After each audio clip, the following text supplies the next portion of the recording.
Welcome to the Phoenix Prosperity Podcast, where wealth meets legacy. Join your host, Tim Fergestad, as we explore the journeys of Phoenix's finest to success and beyond.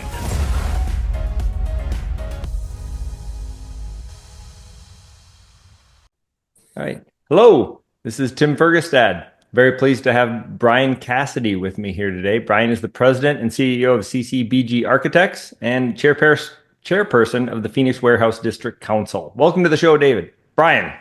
Sorry, Well, thanks, Tim. Appreciate it. All right, excellent. So why don't you give us a quick snapshot of what you do at CCBG? Well, I'm the managing partner of CCBG. Our firm has been in existence for over 60 years. We're 24 people. We have our main office in downtown Phoenix and do a lot of urban scale work, a lot of high density housing. Also have an office in San Diego we've had for 20 plus years. And we have 24 architects and interior designers, and we just work on a lot of fun projects. And I have a personal goal as an architect to help create a world-class city for Phoenix. So I do that in a lot of different ways. Yeah. Excellent. Gets me up every day. Awesome. I apologize in advance if I keep calling you David. It's just we just talking about the music and stuff, and it's in my head, I think. So you started in Phoenix and you have branched out to San Diego. How did that work? Yes. A friend of ours, I went to ASU, and I've been with this firm my whole career, 43 plus years now. And a good friend of mine was a couple of years behind us in school, and he grew up here. Eventually moved to San Diego, married a beautiful woman, was working at a great firm there. And his main clients said, "Hey, we love working with you. Would you feel like stepping out and doing your own thing going forward?" And his name's Daryl. And Daryl talked to us and said, "I'd like to take this offer and work with these clients, but I'd have to start a new firm." And he asked, "Would you like to basically expand to the San Diego market?" Okay. And it's been 25 years. So it's been fun. You sort of expanded under your umbrella. Yeah, exactly. Yeah. We still do the same kind of work. And if you think if you have a San Diego office, you get to go to the beach more, it's not true. So it didn't work that way, but it's going well. So. Okay. Very cool. So you must do a lot of stuff. You said you had 20 architects in the group? Yeah, 24 total between architects and interior designers. So. Okay. And we run a lean operation. We don't have any administrative people in this firm. Everybody's working on projects. We own a 3-story building in the warehouse district that we built about 19 years ago. And I sit at the front desk. So kind of different. So yeah. Tell me about how you grew into that lean, mean shape, because that's kind of rare. When I started here, we were about 7 or 8 people. We did custom homes and a lot of hillside residents around town, and they were fun. But as we started to get older as architects, we wanted to work on bigger, more complex work. So we started taking on commercial work, and we're always waiting for Phoenix to start urbanizing in pockets like downtown Phoenix, downtown Tempe, Scottsdale, Mesa. As opposed to the traditional cheap land sprawl. Yeah. I mean, Phoenix does suburban sprawl really well, too well, in my opinion. So, right. But we always felt there was an alternative demand for living in an urban environment, and the development world wasn't interested in providing any magnitude of urban housing. That's since corrected itself and is on a nice roll in a lot of major cities. So we basically hitched our entire firm's career on moving into downtown Phoenix about 32 years ago under the assumption that it would reinvent itself. And it took a long time, but it's happening. And we've been kind of riding that wave and enjoying every minute of it. So. Awesome. Yeah, very exciting times because Phoenix is booming for sure. It's doing well. Yep. So as a multifamily investor, the markets I look for are generally not just population growth, but quality job growth. And this is a great market for sure. It's one of the best. Absolutely. Yep. So tell me a little bit about how your personal tastes have evolved. You said you did like some big hillside single families and stuff back in the day. And do you look for new challenges? Do you do bigger? Is that just bigger is harder? Or is it different types of real estate? Bigger and more complex was more interesting as you got better at solving, design issues and so forth. And we just sort of grew the firm by first taking what we were good at here and taking it to other states, and then starting to be patient and invested in downtown. And it started with a lot of adaptive reuse work that's in downtown Phoenix. I'm sitting at an intersection where our office is. It's Monday night, and we renovated the two other buildings on this corner. One's hosting a wedding right now, an event center, nice. And the other's a church, and they're having their Monday night service right now. So it's kind of fun that we helped activate a intersection in downtown Phoenix from that perspective. But I wanted to answer why I sit at the front desk. About 14 years ago, my office manager moved on and she sat at the front desk. So I said, well, I'll go down there for a few days and try to fill your shoes and do what I do. And I liked it, and I'm still here. I lost my third floor office on the corner, and now I sit on the street level, get to talk to everybody that comes in. So it's a different way to manage. We don't have any administrators. It's a hands-on, work hard, play hard, sort of anti-corporate design culture. I love it. That's very cool. Very cool. A couple questions. First, before we get into the Phoenix details and the market growth and changes, tell me a little bit more about your regional market. You mentioned being in other states, not just San Diego. Not just San Diego. We're doing work in Southern Cal, Northern Cal. We've done work on and off in the Southern Nevada, mostly Las Vegas region for many years. We've done some work in New Mexico, Southern Texas, and many years ago, we got a chance to work for two different clients and did about 6 projects up in British Columbia, which was just fabulous experience. So multifamily, some single family, a ski house up at Whistler, and a beach house on Vancouver Island. So it was a lot of fun. Nice. Yeah, so kind of got the itch to travel and work in other states from doing that. Okay. But the bulk of it's the Southwest. Yeah, bulk of it's in the Southwest and has been for a long time. So. Okay, cool. I imagine, back to Phoenix, I imagine the sprawl was just land was cheaper and it was growing for quite a while. But there's a combination of you sort of run up against, mountains or Indian land or different things that kind of eventually lock it. But also can you speak a little bit to the push of just the generational changes and what they're looking for? A lot of, for example, 30 somethings and younger don't want the joys of home ownership, right? And so they mow the yard and everything. Well, I think they would like the equity benefits of home ownership, but it's pretty hard to obtain for a lot of younger people right now. I think we know you invest in multifamily housing. Yep. There's a critical housing shortage in Arizona, and it's not just here. It's pretty much universal in the United States for a lot of reasons. A lot of booming markets. Yeah.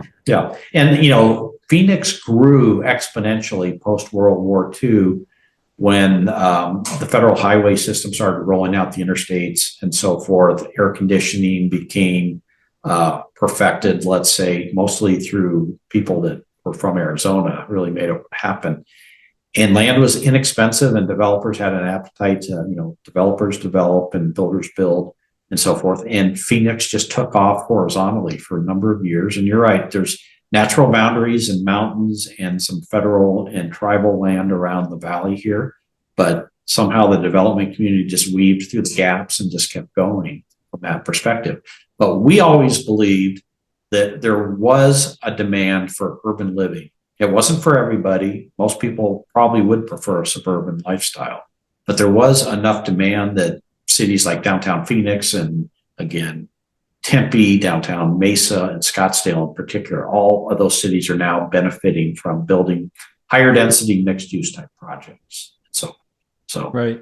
So we saw it coming. Couldn't predict when it was going to happen, but we always felt it would happen. We just had to be patient, kind of wait for it. Okay. Circling back to for our listeners, the affordability gap, the cost of owning versus renting is pretty legit here in Phoenix. It's definitely, generally speaking, about $1,000 a month more to own an average home and with traditional financing than to rent the same size space. So So it's quite a challenge for a lot of first time buyers as well. Brian, tell me a little bit more about the mixed use stuff. That seems to be kind of where most bigger cities are at. And I've even heard this called I think it was Cambridge or somewhere out east, out near Boston, was just implemented something about this because they have a housing problem there too, and they call it a Paris style.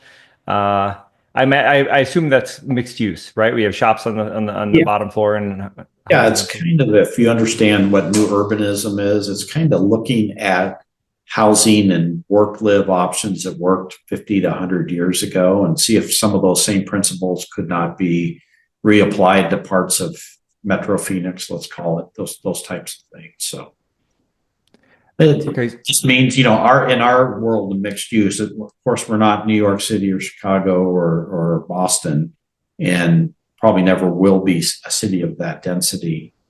But there is the demand to build housing and downtown retail and downtown service providers and so forth in our urban cores, and that's what we're trying to tap into. Okay.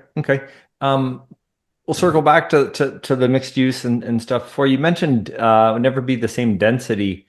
I've noticed, I'd like your take on this, that like when certain destinations get duplicated because the distance is too far. You're starting to see a lot of things get duplicated, like in Gilbert, for example, right?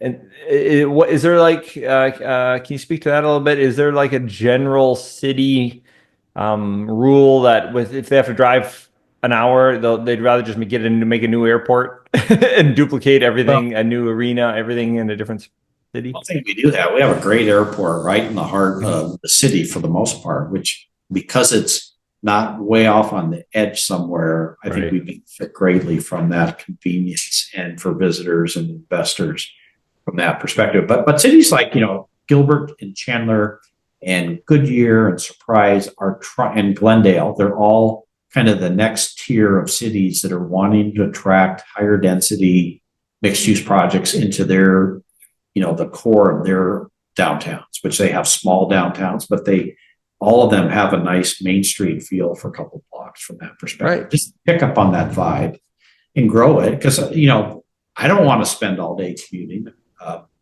And the old adage, drive till, commute until you qualify for a house, that's not a very quality lifestyle, especially young families with kids where, you miss out on all the fun things your kids do. Why not?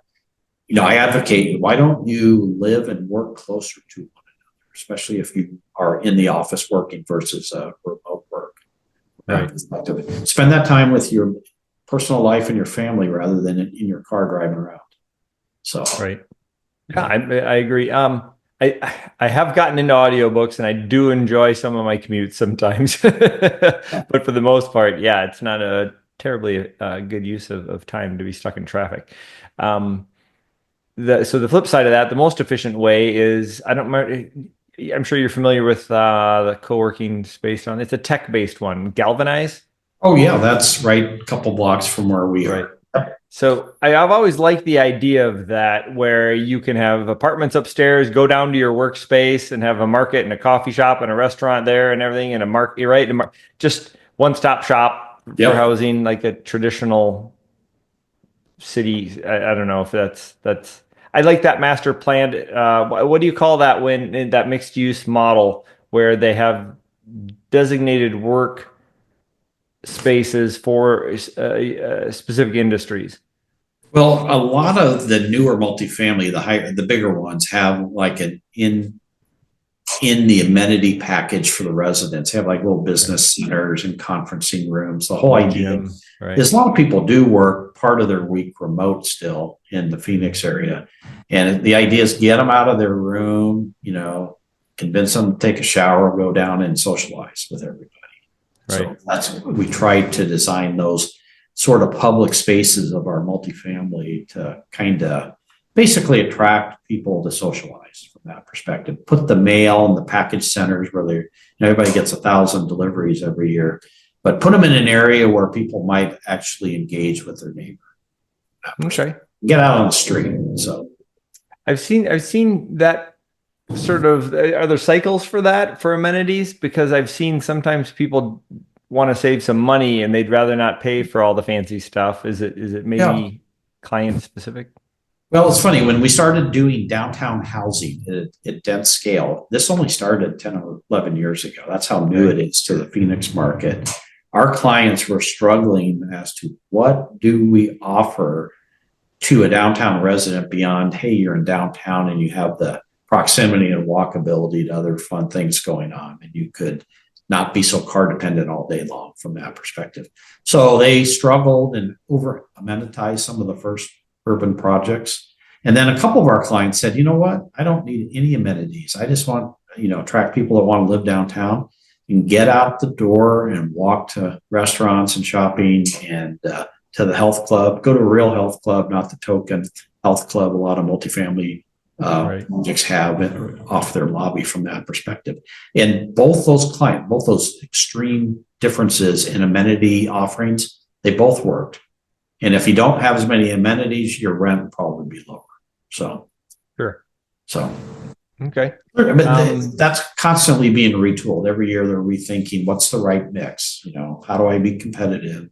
How do I bring rents at a level that the developer can survive and the renter can afford? That's been the delicate dance we've been doing for years here. Right. Okay. So we do multifamily investments. We're doing a series of townhome build-to-rents we're building here in the Valley, but most of the stuff we do is multifamily value add. One of them was a motel conversion in Nashville, and they're tiny little micro units. But we do have amenities because they're so small, people have like a working space or a podcast room. We even have a music studio because it's Nashville. And it's interesting to see what different demographics want from time to from decade to decade, how that changes as well. Okay, so tell me a little bit about current projects, particularly mixed use. I find that fascinating, like Galvanize or something like that. I still think that model is great, and how high makes sense in this market. You said you'd never have the density of some of these other cities. The mid-rise? Yeah, well, a lot of what can happen in our urban cores is mid-rise, upwards of 20, 22 stories. A lot of, like, downtown's impacted by proximity to the airport. That same great benefit we have also limits the heights of buildings. So there's safety factors coming off the runways, impacts downtown Phoenix on the west, and same sort of opposite issue on the east side as it comes through Tempe from that perspective. So that's one of the limiting factors. But we're doing a lot of podium scale projects. These are apartments that are wood framed on the upper levels, and they have concrete parking structures either at the street level or one level up and or one level down, where we start to get urban scale densities of housing, and we can park enough cars to attract people to come into these urban cores. And also one of our projects that we just finished called Eco Phoenix has a high level of sustainability performance, high performing building envelopes, meaning the insulation systems, the glazing systems are high performing. It's got solar panels on the roof, collects as much energy as we can, and that's shared throughout the complex for everybody from that perspective. And it's actually, these types of projects will attract people with good incomes and couples that might be able to live with a single car instead of two. They could probably afford two cars, but they say, hey, if we live and work in an urban environment, we maybe live with one car. Right. Uber takes some public transit at times, or walk, preferably from that perspective. So right. The challenge is filling the retail pieces of mixed use. That's the harder part.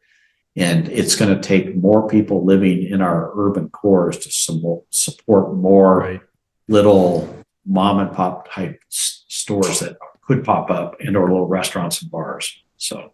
Right. Well, you mentioned that it's changed a lot in the past. What did you say, like 10 to 15 years? It's all started 10, 11 years ago. It was okay. Because I some of my doctor friends that are single around 2010 or something. Yeah, they move downtown. They wanted to be downtown, right? They didn't want to be out in suburbia with all these married families, and they didn't like it because there wasn't a lot going on at the time. Yeah, it was true. It's different now, though. Yeah. Why? What happened? What changed? Well, I always said what downtown needs is more people. That means more people living here, more people working here, and that alone will bring more shopping and restaurant, food, beverage operations and entertainment, let's call it. So that's what the good thing is. We've built in our urban cores around the valley, we built thousands of housing units, and they're leasing up pretty well. And those people want to, they want to be entertained. They want to go out to eat. A lot of them work near where they live, and they don't spend a lot of time commuting. So that's a lifestyle choice. So those are the benefits of it. And that's why we're starting to see the people that said 15 years ago, like they roll up the streets at about 5 p.m. Well, that's true. It used to be that way. But it's quite different now. As a matter of fact, downtown Phoenix's evening population on an average night is comparable to its daytime working population. Wow. It's a healthy metric, let's say, for a city. Excellent. And I imagine parts of downtown Tempe are the same way. So okay. Yeah, it used to be we'd go to, if it wasn't a game night, if it wasn't a baseball game or basketball game, it was pretty dead. Yeah, it's true. Okay. Excellent. So talking shop again, you said you do mostly multifamily, or at least over 50%. What sort of sets your architectural firm apart? Well, we try to, every architect wants to do the best project possible. And I think one thing we do is we have a good rapport with the cities. If you're on the front end of development, you realize entitling real estate throughout the valley can be one of the biggest challenges holding back growing our housing stock. And try to do sensible designs, try to understand what we can do, what we can't do, and where we can push the boundaries on certain portions of a design or a planning exercise for projects. So that's one thing I think we're work really hard on the front end to make sure these are good projects. And we realize these are going into neighborhoods, often in a suburban environment where people are really uncertain as to what our intent is going in there. And they always quite often feel that if we're building housing in a suburban area that we're going to bring noise and crime and a bunch of poor people, the reality is people, as you know, to qualify to rent in a new apartment, you have to have pretty good income, you got to have a job, you got to have good credit rating and so forth. And that's one of the myths. And the noise and the crime and stuff, I think, is also a myth for the most part. So, interesting dynamic. So, okay, so circling back to sort of the your secret sauce or your strengths. Can you share some more about that? Well, we had about a year and a half ago, we had two of our clients in the same week, say on smaller projects that are like 3 and 4 story, mostly garden scale. They both said, we want to build the best garden project in the world. We want you to design it. So that's pretty exciting. Yeah, I like that. We asked them, what's your budget look like? He says, it's the same budget as all my competitors. I just want you to do it better. He said, okay, we're up for that challenge. So yeah, it's just good, better planning, better proportions of the design. We try to make these attractive, and we realize if people are going to live at a higher density, they want to feel like they can have their privacy when they need it. They want to be social when they want to be. And in particular, women want to feel safe. If they're going to live single in any kind of higher density community, they want to feel safe. And so we're cautious and work hard to make sure that you will feel safe here. Okay. Eyes on the street, good walkability, all those urban principles that make for good architecture. Right. Strong lighting. Yep. Right. Okay. I got so many thoughts. I'm trying not to go into the weeds for general podcast viewership, but it's a lot of exciting stuff. What do you find the most fun yourself nowadays?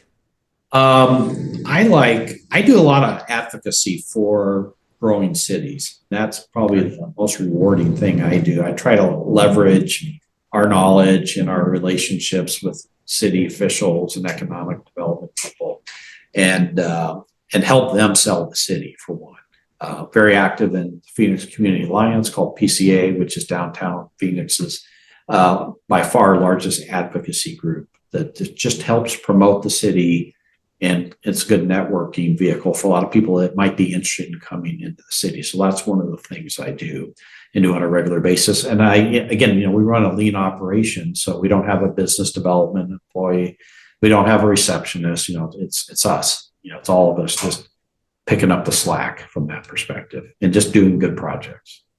Okay. Are those projects, are there any you don't do, or you send off to some of your affiliates or something that, like, it's data funny. centers or something? No, nobody would trust us to do a data center or a nuclear power plant. It's kind of like architects, we're allowed to build any building or design any building in the state of Arizona if you're licensed. Doesn't mean any people would hire us to do certain types of buildings. A client or real estate investor is going to hire somebody they have confidence has the experience and the capability of executing the project. So we stick to a handful of niches, of which high density housing is one. We do a lot of religious campus work throughout the Western United States, probably done more of that than anything we've ever done. We've done about 100, let's say 70 church projects that have been built. And we do the adaptive rework work, which is basically trying to save an old building that has great context, great bones, but has every building code and zoning violation you can imagine. We try to find a way to save those buildings and repurpose them from that perspective. So that's the fun part of what we do. Okay. Yeah. I think repurposing, well, you mentioned this. I want to talk a little bit about churches and campuses and stuff, but you talked a little bit before about having a client, put constraints on you, or not really, just high expectations on you, but the repurposing are constraints, right? And as an artist, a lot of artists really shine when they get constraints. That's when they get extra creative. I never worry about the constraints. You want to identify them. You want to know where you can push and where you can't on boundaries of design and ordinances, zoning, neighborhoods, and that type of stuff. But as long as you know what the constraints are, you can find the solution. I'm convinced. Sure. Yeah. So when you don't know the constraints, you might go down a blind alley that's not viable. That's what you try to avoid. So okay. I guess, but I was trying to get a little bit more of musicians, for example. Really good musicians will purposely mistune their instruments to make it harder for them to play and to work around it, or if you give an artist like every palette and every medium and something, say, okay, now make a masterpiece. They're like, and then you're like, wait, you can only use these 4 colors. Then they're like, whoa, okay, and it has to be in charcoal, and you're like, whoa, okay, and then they get to work, right? And then they so it actually inspires creativity, I think, and which I think can be particularly challenging and fun. Great, yeah, that's been my experience. Speaking of challenges, what's one of the biggest challenges you've had to overcome in your career? Maybe it's a project or just in general. Good question. Probably trying to convince people in the valley here that let's make room for more people to live here. It's such a great quality of life in the valley here. We've got really good economic development and the best, most diverse job growth Arizona's ever had. Because 30 years ago, our growth was our growth. Literally build tract houses. People will move here, and then we build some more. And now we've gotten away from that. And then it was like healthcare industries would. Yeah. It's Arizona's doing great in the world of high tech chip manufacturing, battery technology for vehicles and sustainable stuff and the whole bit. And we're still a relatively affordable community. I think we lost our edge there in the last 10 years, but we're still a more efficient place to live than West Coast or the East Coast right now from that perspective. So Yep. For sure. Okay. So you're a real estate guy. Do you invest in real estate? Do you have real estate in your portfolio? Do you make your own stuff? I do. I mean, I own part of my office building. I own part of a adaptive reuse building that that is 107 years old that has a signature restaurateur, our tenant in it in Phoenix, which was a fun project. We pulled it out of the ashes from a bank foreclosure sale, about 9 of us, and repurposed it, thinking we'd find a creative office tenant, and we ended up with Chris Bianco and his Trotto restaurant as our tenant in the building. So something that's a fun story. That's one I really love doing. And he saw the benefit of coming in to an old building and trying to make a difference in the neighborhood. We did it as a catalyst project, not as a great investment. Right. But, so I do have a couple, have some residential I invest in. Occasionally ask some of my clients, hey, can we defer a fee and invest in your project? And they usually say no. And I'm wondering why not, but they have their reasons. But it's something we would consider and under the right circumstance going forward. So some equity. Beyond that, most of my other investments are traditional. One of my mottos my whole life is live within your means, because an architect's career is a wild ride. It is like the roller coaster ride. The highs are high, the lows are low, and we are hitched 100% correlated to real estate performance in this market. Right. Okay. So that was one of my questions for you was how those interest rates feast or famine type for your work. Yeah, well, we've probably been through about 5 of those up and down cycles in my career, and we find a way to get through them. Buckle down a little bit when things get light, but what we try to do is not get over the tip of our skis. And every time we start getting busy, we have the ability to be a little more selective which projects we want to be part of. Right. Some of them we just physically can't, staff them properly to do a good job. And the last thing I want to do is disappoint a client on not performing from that perspective. So it's it's part science, part art of picking the right one going forward. But, we encourage our staff to, do their continuing ed, get their license as architects, try to boost their income, try to also live within their means from that perspective. So we can focus on what we love to do, which is to create stuff. So. Okay. Excellent. A lot of that. So. Kudos to you also for saying no to jobs. It's hard to do as an architect. Yeah, it's the hardest thing. You got to learn how to say no. Yeah. Or take it under our terms, not their terms. That's one thing. And then sometimes they'll just back off. So. Right. I know. I run a pretty lean shop at Oak Street Assets. I don't want to have a bunch of overhead and a whole team that I have to keep busy when we didn't do any deals in 2023 because there weren't any good deals. We didn't have to force it, Yep. So I have a reflection question I like to ask people. It was, what do you wish you knew sooner about building wealth and success earlier in your career? Well, believe it or not, I started investing when I was 9. And it's crazy. And that I spent a summer in a summer camp up in Colorado. I grew up in the Denver area and went to summer camps for like a month at a time. And right before one of the years I did it, I bought like $50 worth of mutual funds. And I tracked the stock tickers every day when the paper came out the next day. And I remember writing my mom a letter when I was about 8 or 9 years old and said, please send the stock reports. I have no idea what's going on. So I just got it. I watched my dad. My dad was big into community service, and he was a very, I'd say, conservative business. He was a doctor, actually, very conservative and did well. And I just kind of followed that model, and I adopted the community service part where I get to the point where at times I'm overcommitted doing community type work and boards and commissions, but they're always fun and rewarding in various ways from that perspective. But I started investing with that $50. Now, I don't know what's left of that $50, but I got a little more than $50 now.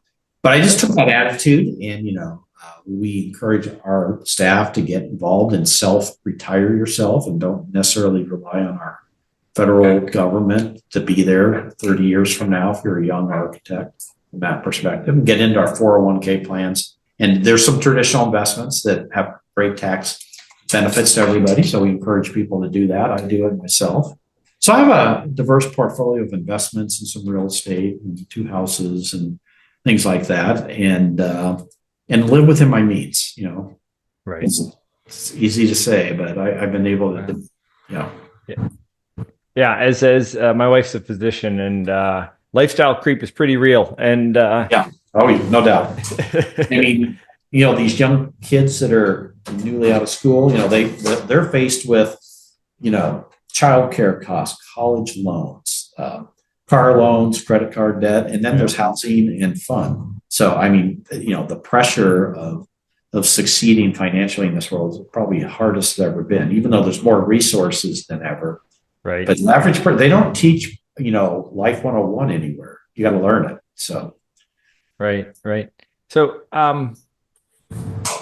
I like to ask people if they have any specific initiatives for 2025 in the coming 12, 18 months or something, and maybe it ties in with being the chairperson of the Phoenix Warehouse District. Can you speak maybe about that? If not, yeah, I'm one of about 8 people that started meeting together about 10 and a half years ago. At the time, Greg Stanton was our mayor of Phoenix at the time. He's now congressman. And he contacted us all and said, there's going to be a few things happening in the warehouse district. You ought to maybe get organized and start rallying the troops. So 8 of us got together and we formed the council. They asked me to chair it. And I was flattered and honored to do it. And I just took the ball and ran with it. So we've helped attract businesses to invest in the warehouse district, to buy buildings, to actually develop real estate. We brought them tenants to put in their buildings and stuff, and advocate, with the sports teams and the city and other people, and through the Phoenix Community Alliance relationships we have, just to support this area. It's all done. It's all grassroots, all volunteer effort, branding and the whole bit, but just try to show people that Phoenix is, in my belief, we're the youngest urban core in the United States, and we're also the most underdeveloped urban core in the United States, period. And we're the only seriously arid desert urban core. So we have all these unique attributes, but the warehouse district is the last frontier downtown. There's more parking lots and buildings down here. And those parking lots are full when there's a game or a concert. And the rest of the time they sit vacant, and we're advocating that people come in and do stuff. ASU's moved down to the warehouse district and opened their graduate arts program. That's made a difference. Galvanize, one of your favorite places, that's right next door, literally right across the railroad track right there. So these are little pieces of texture on the map that are going to help, build a world-class city.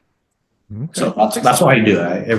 We meet monthly. We bring in special speakers. We give people peek under the curtain what's coming our way in this area, and just try to connect people, because there's a lot of great buildings down here, and a lot of people have never been in them and they think they can't go in them. But we try to rotate our meetings around and open eyes for people, show them buildings that have been renovated, case study how you can do it. Okay. I was just at a I can't remember. It was maybe 200 and Grant. It was they just renovated the inside of it. It was beautiful. Oh yeah, the warehouse 215. Yeah. I was there for a meeting. It was the wood inside there and the chandelier. Cool? It was gorgeous. I liked it. Can you imagine if buildings like that got torn down? Wouldn't it be a shame? Yeah. The reality is half of the content down here has been torn down. But that's a great example that you can renovate, you can repurpose, attract businesses, and it's a great event center. I go to a couple events every year there. So, yep. Okay, excellent. So, who are the clients you're currently looking for, and maybe who do you think is you're a good fit for? Well, in the adaptive reuse world, somebody that understands that if they are savvy and can analyze, if they're going to buy a building that needs some help or changes the occupant use, they need to understand how much work it is to change the building legally to reoccupy it. Right. That perspective, and they need to forecast future value of what the building will be worth, and that'll help lead them backing into what's the present value of an old worn down building. It's a lot lower than the seller thinks it is. That's the bias. Yep. Perspective. So that's one thing we work on. On the multifamily, we look for developers that have a track record doing good work and have the financing available to actually make things happen. And we work with national class multifamily developers. And we also work with a handful of very young local developers that we're willing to help them get a start of a small portfolio so they can build upon it as they get more experienced in that. We've done projects as small as 6 units and as high as 800 plus units. Okay. So it's a nice mix of national, regional, and some small local real estate developers. Okay. Some are like 30 years old or less, and they're developing. It's kind of exciting to see that willingness to go out and be adventurous. So okay, interesting. That's quite a range. And do you ever find a lot that what it's meant to be for, and then go shop around and design it, and then go find somebody to perform the work? A little bit. I've done that with buildings that were adaptive reuse, where I actually found who owned it, connected them to a potential buyer, and then we renovated the building and then brought them a tenant. That was like the coup de grace of what I've been able to do. And then the neat thing is the building's 20 feet from my building. It's right across the alley. And now we got a great tenant in that building. They're friends. It's, one thing we're building down here is our business neighbors say quite often that I know my business neighbor better than my residential neighbor where they live. So that's a neat outcome. We like to hear those. Yes. Those kind of sure. Yeah. Okay. Excellent. Thank you for that. All right. Well, Brian, if people would like to learn more, connect with you, what should they do? Just contact us, ccbgarchitects.com. You can call me. We have no, again, receptionist or anything. We're just hardworking group of people chasing their tail half the time, trying to keep up with milestones and deadlines from that perspective. And I will tell you, I do this at least once or twice a month. Anybody that wants the download high-level view of the warehouse district in particular, I give pro bono tours and briefings to any group, because we're trying to attract an open eyes as to a great opportunity to invest in real estate and or live, work, play. That's one of our mottos. One of our old mottos was live, work, worship, and play. Those are kind of the bases of life for most people. And we try to work on all those mottos. But yeah, give me a call. Send me an email, whatever. So okay. I speak at some real estate conferences every year, 2 or 3 on average, and just trying to spread the word that Phoenix is a great place to live and do business. So nothing's easy right now, but it's easier than other places, and it's worth doing. So right. Okay. Very good. And more good points. All right. Thank you. All right. Well, thank you everybody for watching and listening. Thank you very much, Brian Cassidy, for joining me today. We appreciate you sharing your story and insights into success and development and impact here in Phoenix. Thank you. Great. Thanks, Tim. Inspired by our guests? Visit PhoenixProsperityPodcast.com/guest and join us on the show and share your success story with Tim. The spotlight awaits.